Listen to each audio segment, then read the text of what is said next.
నమస్కారం Chandu RK news కి స్వాగతం. హెడ్లైన్ చూద్దాం. రామచంద్రపురం గ్రామంలో ఎరుకల కాలనీకి చెందిన మైనర్ బాలికపై అత్యాచార యత్నం. దొంగ ఓట్లు వేస్తే తాట తీస్తామంటున్న పోలీసులు. త్రుటిలో తప్పిన ప్రమాదం.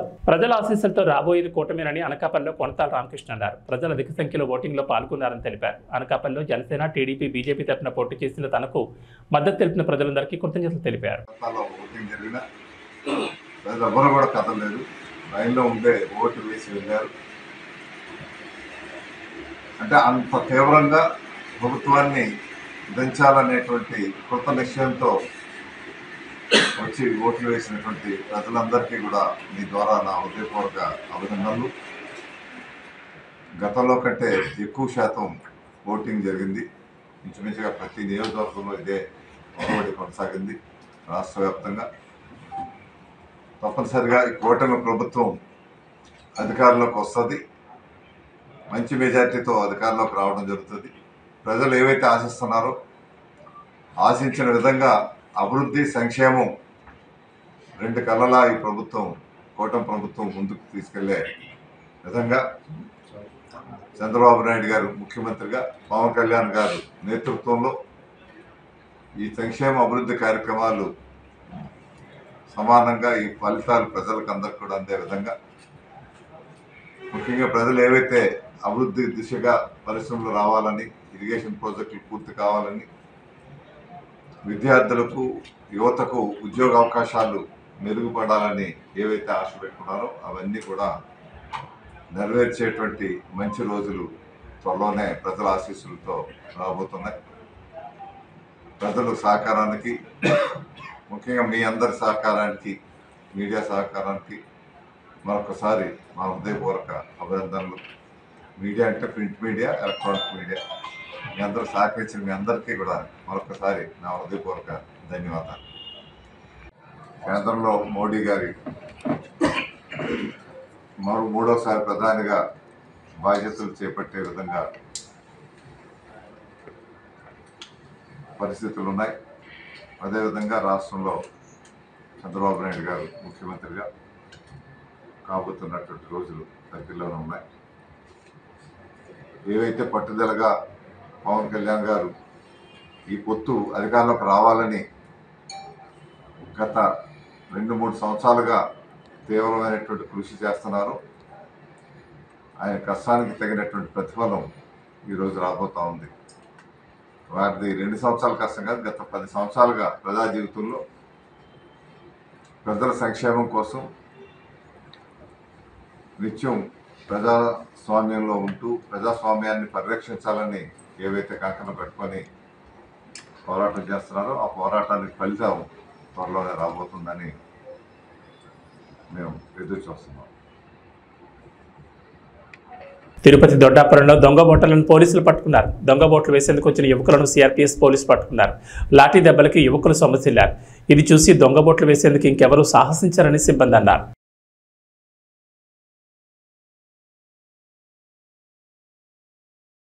సొంతూరుపై మమకారం, ఓటు వెయ్యాలనే దృఢ సంకల్పం. పిల్లా చెల్లతో ఇంటిల్లి పాంతి స్వస్థలాలకు ఇచ్చేశారు. త్రికరణ శుద్ధితో బాధ్యతలు నిర్వర్తించారు. బంధుమిత్రులతో 2-3 రోజులు సంతోషంగా గడిపారు. ఉద్యోగ విధులకు వెళ్లాలనే కొండంత ఆశతో ప్రైవేట్ ట్రావెల్స్ బస్సులో తిరుగు ప్రయాణమయ్యారు. అంతలోనే మృత్యు టిప్పర్ రూపంలో దూసుకొచ్చి బస్సు డ్రైవర్తో సహా 4 నిండి ప్రాణాలు పలుకుంది. కళ్ళు తెరిచేలోపే అగ్నికీలలకు ఆహుతైన విషాద కాదిది. గాఢ నిద్రలో ఉన్న 10ల సంఖ్యలో ప్రయాణికులను తీవ్ర గాయాల పాలు చేసింది. క్షతగాత్రుల ఆర్తనాదాలు మెన్నంటిన వేళ స్థానికులు అప్రమత్తమై 108 పోలీసులకు సమాచారం చేరవేశారు. స్థానికులు క్షతగాత్రుల వివరాల మేరకు బాపట్ల జిల్లా చినగంజాం నుంచి పర్చూరు, చిలుకలూరుపేట మీదుగా హైదరాబాద్ వెళ్లేందుకు మంగళవారం రాత్రి అరవింద ప్రైవేట్ ట్రావెల్స్ బస్ 40 మంది ప్రయాణికులతో బయలుదేరింది. వీరిలో చినగంజాం, గొనసపూడి, నీలాయపాలెం వారు ఎక్కువగా ఉన్నారు. వీళ్లంతా సార్వత్రిక ఎన్నికల్లో ఓటేసి హైదరాబాద్కు తిరుగు ప్రయాణమైన వారి. మంగళవారం అర్ధరాత్రి 1:30 సమయంలో చిలకలూరుపేట మండలం అన్నంబట్లవారిపాలెం పసుమరు గ్రామాల మధ్య ఈవూరువారిపాలెం రోడ్డు వద్దకు వచ్చేసరికి ఎదురుగా శరవేగంతో కంకరతో వచ్చిన టిప్పర్ బస్సును ఢీకొట్టింది. క్షణాల్లో టిప్పర్కు మంటలు రేగి ఆపై వేగం తీవ్రత దృష్ట్యా బస్సుకు మంటలు వ్యాపించాయి. ప్రమాద తీవ్రతకు క్షణాల్లో ట్రావెల్స్ బస్సు చోదకుడు మరో 4 ఆహుతయ్యారు. మరో 20 మంది వరకు తీవ్ర గాయాల పాలయ్యారు. క్షతగాత్రుల ఆర్తనాదాలు, బంధువుల శోకాలతో ఆ ప్రాంతంలో విషాదం వెన్నంటింది. స్థానికులు దుర్ఘటన సమాచారాన్ని 108 పోలీసులకు చేరవేయడంతో హుటాహుటిన వారు ప్రమాద స్థలికి చేరుకున్నారు. ప్రమాద తీవ్రత దృష్ట్యా చిలకలూరుపేట, ఎద్దనపూడి, చీరాల, ఎడ్లపాడు నుంచి 108 వాహనాలను ప్రమాద స్థలికి రప్పించారు.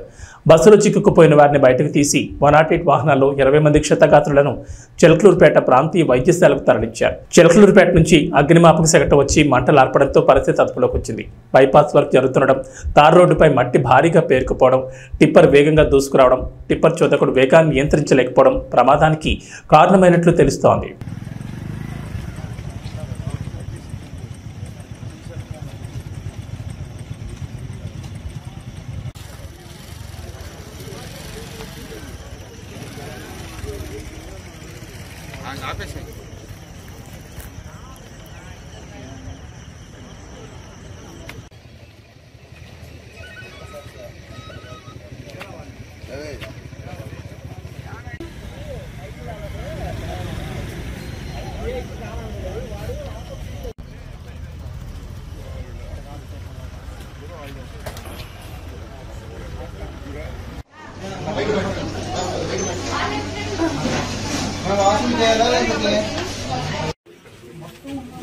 నా కొడుకు ఓట్లు పిలిచి అమ్మప్పుకు ఏ నా కొడుకు అయితే ఏమైంది?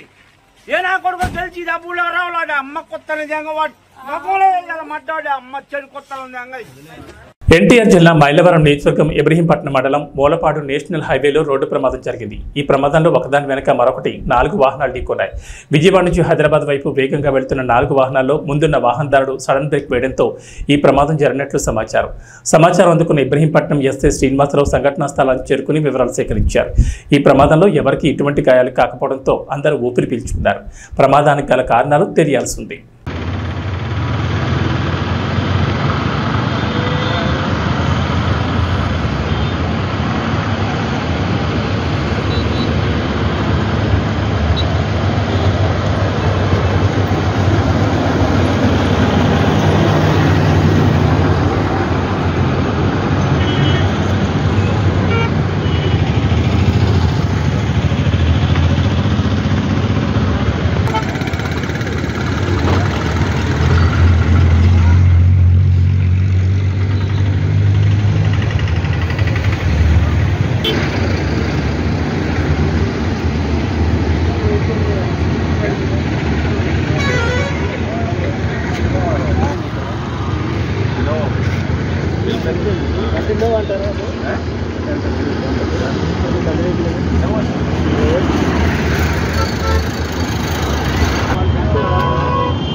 ఎన్నికల కోడ్ అమల్లో ఉండగానే మాజీ ముఖ్యమంత్రి రాజశేఖర రెడ్డి విగ్రహానికి ముసుగు తొలగించి అధికార పార్టీ నాయకులు సంబరాలు చేసుకుంటున్నారు.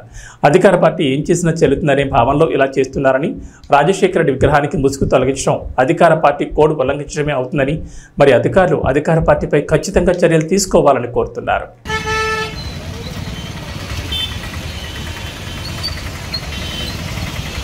ఎన్టీఆర్ జిల్లా ఏకొండూరు మండలం రామచంద్రపురం గ్రామంలో ఎరుకల కాలనీకి చెందిన మైనర్ బాలికపై అత్యాచారయత్నం చేసిన నిందితుడిని వెంటనే అరెస్ట్ చేయాలని, బాధితురాలికి వెంటనే న్యాయం చేయాలని పోలీస్ స్టేషన్ వద్దనే బైఠాయించారు. బాధితురాలి కుటుంబానికి న్యాయం జరిగేంత వరకు అండగా ఉంటానని టీడీపీ ఎమ్మెల్యే అభ్యర్థి కొలికపూడి శ్రీనివాసరావు బాధితులకు భరోసా ఇచ్చారు. అంటే 100 మంది ఒకవైపు ఉన్నారు, 10 మంది ఇంకొకటి. ఈ పాప మీద వాళ్ళు ప్రయత్నం చేశాడని వీళ్ళు చెప్పిన తర్వాత ఇప్పుడు వాడు వెళ్ళి కేసు పెట్టిన తర్వాత హాస్పిటల్లో జాయిన్ అయ్యాడు. అందులో నిజమేంటో మీకు తెలుసు. అందులో నిజమేంటో పెట్టి వాడికి రాజమర్యాదలు ఏంటండి? బొక్స్ కట్టినప్పుడు నేను జాయిన్ చేయలేదు సార్, అడ్మిట్ అయ్యాడు. సరే వాడు అడ్మిట్ అయ్యాడు, మీరు తీసారండి సార్. రేపు డిశ్చార్జ్ చేస్తానని గట్టిగా వెళ్ళారు. అంటే ఒక క్రైమ్ చేసిన వాడు హాస్పిటల్లో జాయిన్ దాకా మీరు చూస్తూ ఉంటారండి. అతనికి డిశ్చార్జ్ అయిన దాకా నేను కూర్చుంటాను. మేమందరం ఎక్కడ కూర్చుంటాం. ఆ కొట్టిన వాళ్ళ ఇళ్ళ దగ్గరే ఉన్నారు. ఇంకా కుర్రాన్ని కొట్టడానికి ఊళ్ళో తిరుగుతున్నారు. మరి వాళ్ళ మీద యాక్షన్ తీసుకుంటాం. టూత్ మొబైల్స్ వాళ్ళు చెప్పాము, అతను గొడవ లేకుండా వెళ్ళారు, తిరిగారు. అదండి ఇప్పుడు ఆల్రెడీ కొట్టారు కదా, కొట్టిన వాళ్ళ మీద యాక్షన్ 11 ఏళ్ల పాపని రేపు చేయాలని ప్రయత్నం చేసి ఆ పాప వాళ్ళ చేయి కొరికి పారిపోయి ఒక రకంగా మళ్ళీ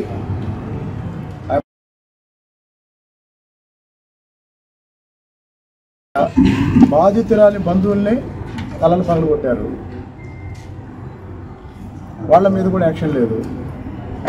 అంటే వీళ్ళు ఎస్టీ వాళ్ళు, ఎరకల వాళ్ళు, ఎవరు దిక్కులు వీళ్ళు 10 మందే ఉన్నారు. అంటే జనబలాన్ని బట్టి జడ్జిమెంట్ ఇస్తారండి. అదే వెళ్ళిపోమన్నాను సార్. 10 గుంటలు మీరు ఉండటానికి వెళ్ళాలి. ఒక ఫ్యామిలీ కూడా లేదండి, మొత్తం తిరుగురులో ఉన్నారు. సార్ తీసుకొచ్చారండి, ఇప్పుడు వస్తున్నారు.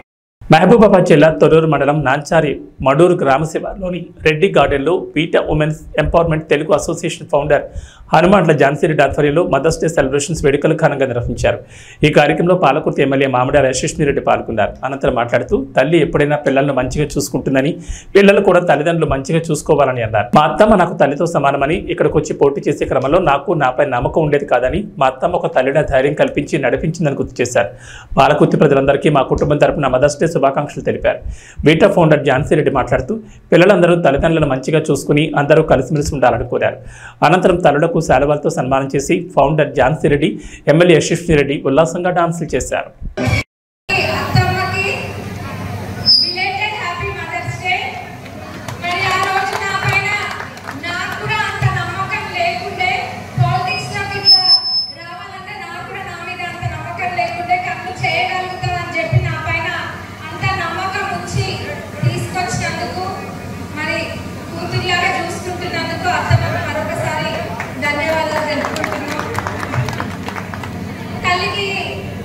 తల్లికి ఎప్పుడైనా ప్రత్యేకంగా కృతజ్ఞతలైన ఇట్లాంటివి చెప్పిన అవసరం లేదు. తల్లి ఎప్పుడైనా పిల్లలని చల్లగానే చూడాలనుకుంటుంది.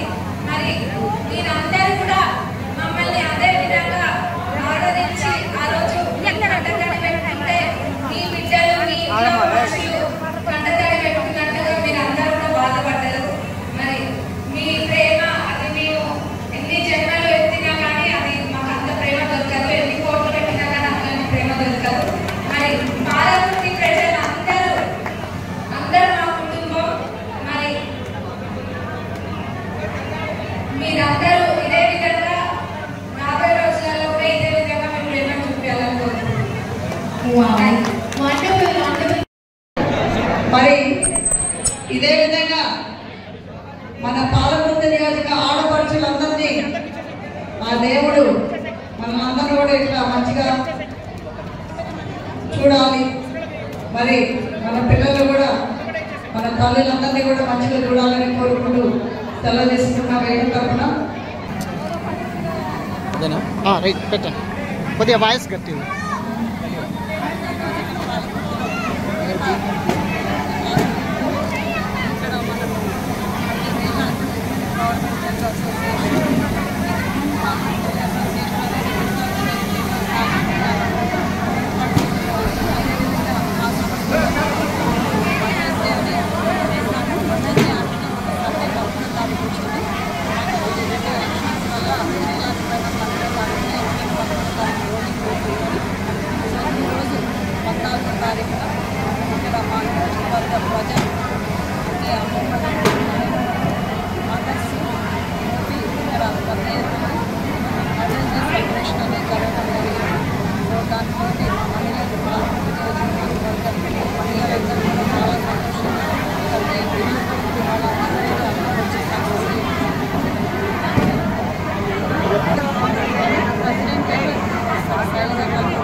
కాబట్టి వాళ్ళు రాలేకపోయారు. వాళ్ళకి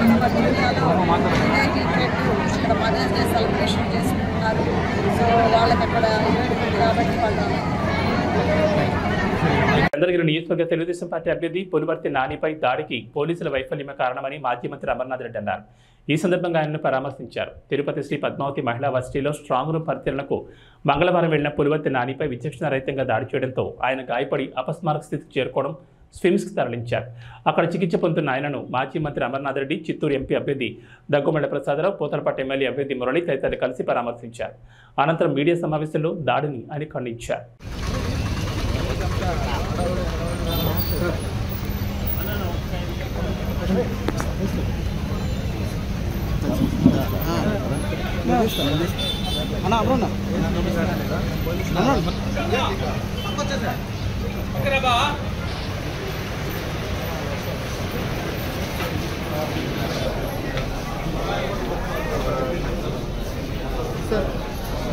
తీసుకుని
ఓకేనా ఓకేనా ఓకేనా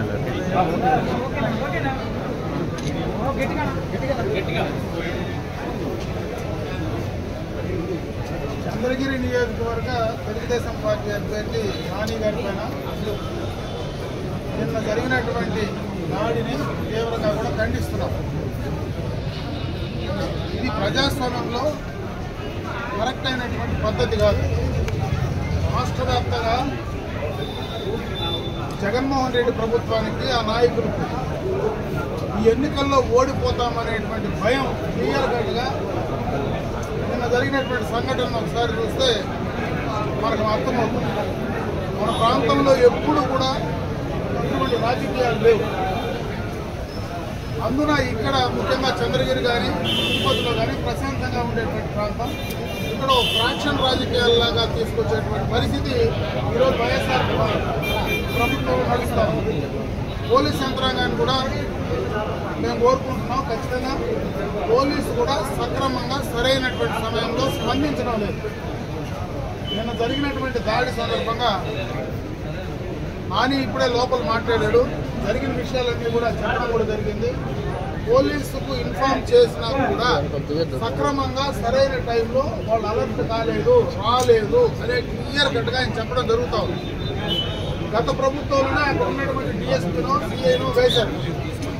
వాళ్ళు పూర్తిగా ఎన్నికలు నిష్పక్షపాతంగా జరపడంలో కానీ, అదేవిధంగా అక్కడ ఏనాటి అల్లర్లు కూడా జరగకుండా శాంతియుతంగా ఎన్నికల ప్రక్రియ అయిపోయిన తర్వాత ఈ రకమైనటువంటి పంట జరగడం అనేది నిజంగా రాష్ట్ర ప్రజలందరూ కూడా గమనిస్తూ ఉన్నారు. ఇక్కడే కాదు, నిన్న అన్ని నియోజకవర్గాల్లోనూ ఇదే రకమైనటువంటి పంట. పలమనేరు నియోజకవర్గంలో అయితే రాత్రి ఎన్నికలైన తర్వాత కొడితే ఇప్పుడు రోయ్ హాస్పిటల్లో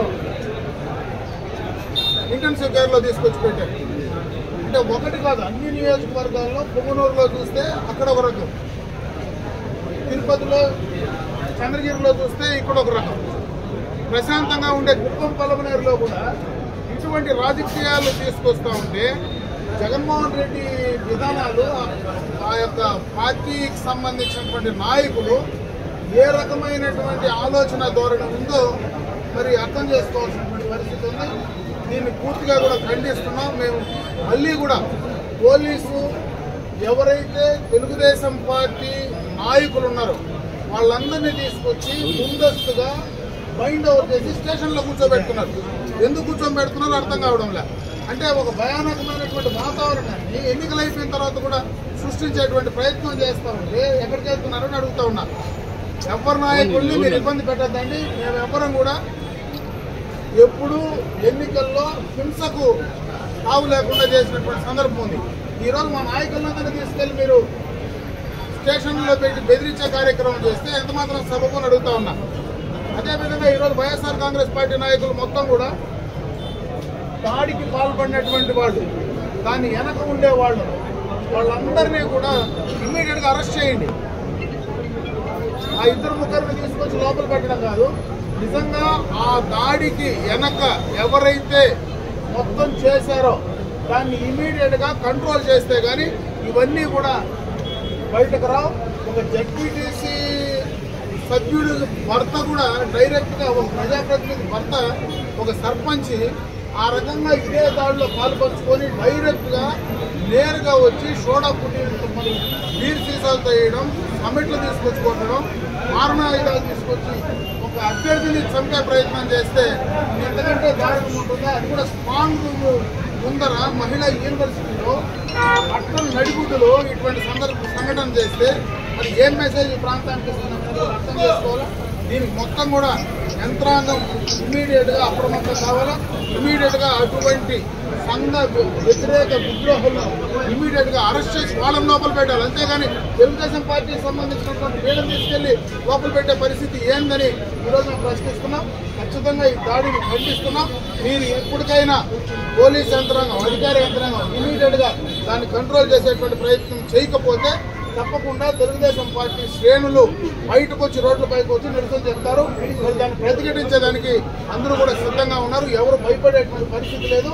ఏదో చంపేస్తామనో లేదంటే ఏదో చంపే ప్రయత్నం చేస్తానో అంటే ఇంట్లో కూర్చునే పరిస్థితి అయితే లేదు.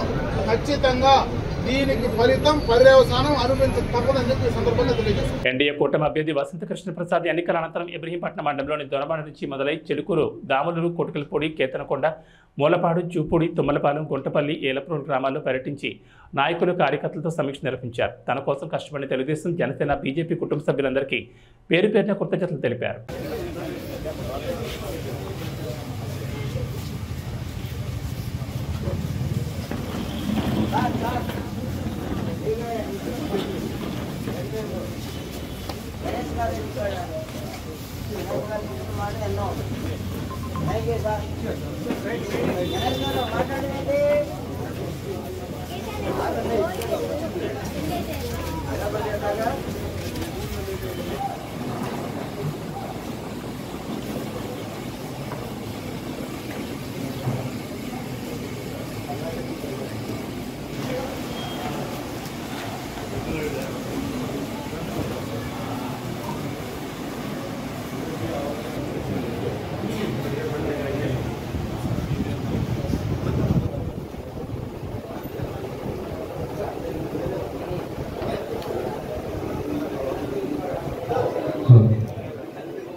దయచేసి అందరూ కూర్చోవాలండి.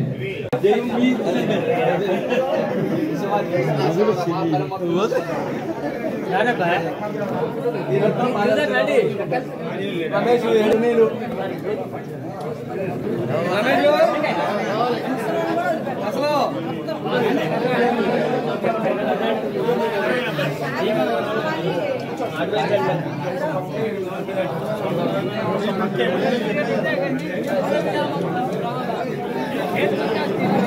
సభ్యులందరికీ నమస్కారం.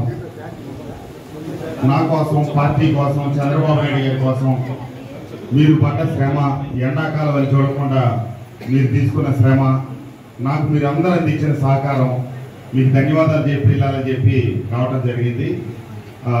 మీ ఊరికి తగ్గట్టు, పార్టీకి మీకున్న మద్దతుకు తగ్గట్టుగా అన్ని చోట్ల ఏదో 10 మంది 20 మంది అట్లా కలిసి వస్తూ ఉంటే మళ్ళీ ఇది మీ ఊర్లో ఏదో ఈ కౌంటింగ్ తర్వాత జరిగే కార్యక్రమం మీరు ముందే పెట్టేసినట్టుగా జరుగుతుంది. ఏమైనా నా కోసం, నా గెలుపు కోసం, పార్టీ గెలుపు కోసం, పార్టీని ప్రధాన వేసుకొని మోసిన మీ అందరికీ, పెద్దలకి, చిన్నలకి అందరికీ నా హృదయపూర్వక ధన్యవాదాలు, నమస్కారాలు.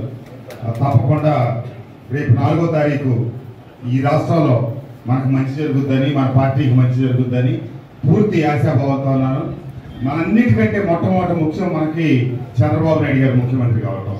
అదే ఈ రాష్ట్రానికి అత్యవసరం. అదే ఈ రాష్ట్రానికి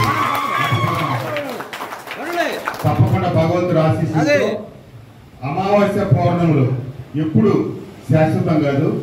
అమావాస్య గడియలు వెళ్ళిపోయింది, పౌర్ణమి గడియలు ఈ రాష్ట్రానికి మొదలైనని ఆశాభావంతో మన నియోజకవర్గంలో కూడా మీ అందరి కృషి, కష్టం, భగవంతుడి దీవెనలతో మనం ఖచ్చితంగా గెలవబోతా ఉన్నాం. కాకపోతే ఈ మెజార్టీలు ఇవన్నీ నేను గడిచిన ఎన్నికల్లో కూడా ఎక్కడ నోరింపు మాట్లాడేవాడిని కాదు. ఎందుకంటే దానికి బేసిక్గా ఫండమెంటల్గా నేను ఎగరేస్తూ ఇది మెజార్టీల గురించి మాట్లాడటం, కేవలం గెలుపు అవ్వటం. ఎందుకంటే మన మెజార్టీల గురించి మాట్లాడాలంటే ప్రజలను కించపరిచినట్టు కొంతమంది భావిస్తారు. అందుకని చెప్పి నేను గౌరవప్రదంగా ఇప్పుడు ఇంతవరకు నా జన్మలో ఒక్కరోజు కూడా మెజార్టీల గురించి మాట్లాడాల. మనం భగవంతుడి దయతో, మీ అందరి ఆశీస్సులతో, కష్టంతో గెలవబోతున్నాం, గెలుస్తున్నాం. చంద్రబాబు నాయుడు గారిని ముఖ్యమంత్రిని చేసుకోవడానికి ఈ నియోజకవర్గం కూడా జైగొట్టబోతా ఉందని చెప్పి ఆశిస్తూ, ఆకాంక్షిస్తూ మీ అందరికీ నా మరీ కృతజ్ఞతలు, ధన్యవాదాలు. నమస్తే. ఇవి బులెటిన్ విశేషాలు. నమస్కారం.